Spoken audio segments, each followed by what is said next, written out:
2 месеци владата не успеа да купи ниту еден респиратор, еден од клучните апарати кога пациентите стигнуваат во лоша фаза од болеста. И последните кои беа најавени дека ќе бидат тука на крајот од оваа недела, ги нема. Министерството се правда пак со прекинување на постапката, но пак ќе била обновена. Двете компании кои го добија тендерот за набавка на 31 респираторна машина не известија дека нема да бидат во можност да ги испорачаат респираторните машини согласно договорот. Заради ова јавната набавка се поништува и ќе биде повторно распишана. Во меѓувреме Македонија доби 12 респираторни машини од Европската унија, со што се надополнија постоечките капацитети. Ја потврдува ли приказната со респираторите немоќта на власта на терен да одговори на непријателот COVID-19. За 6 респиратори имаше дадено рок од една недела и тој рок треба да истече неделава, значи оваа недела ги очекуваме тие респираторни машини. Филипче од почетокот на пандемијата даде неколку контрадикторни изјави. Еве што кажа најпрво. Тоа што е на располагање во приватните болници, 40 во една институција, близу 30 во друга приватна институција, ние набавуваме 50, кои што ги очекуваме до крајот на оваа недела, со можност за уште 50. За по 3 дена да истакне дека ќе се одбирал најповолен добавувач. Лажна вест е дека набавката е завршена. Ќе кажам, таа постапка не е завршена, допрва следи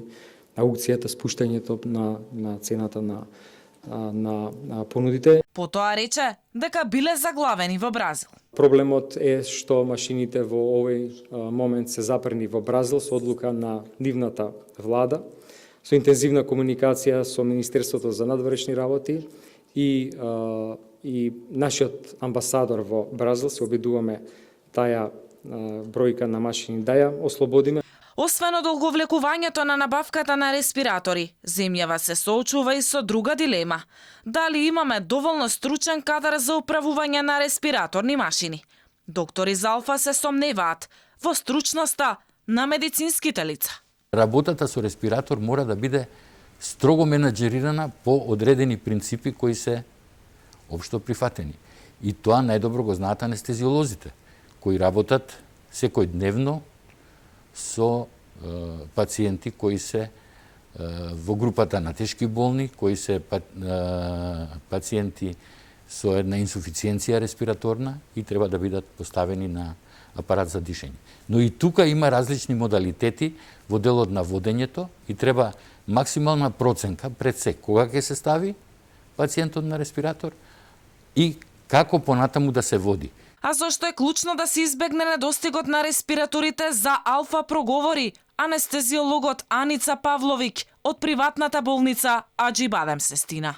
Апсолутно постои дефинисано и детерминисано Апсолутно постои дефиниција за тоа кога треба да се интубира пациентот, кога треба да се проба со инвазивна или механичка вентилација.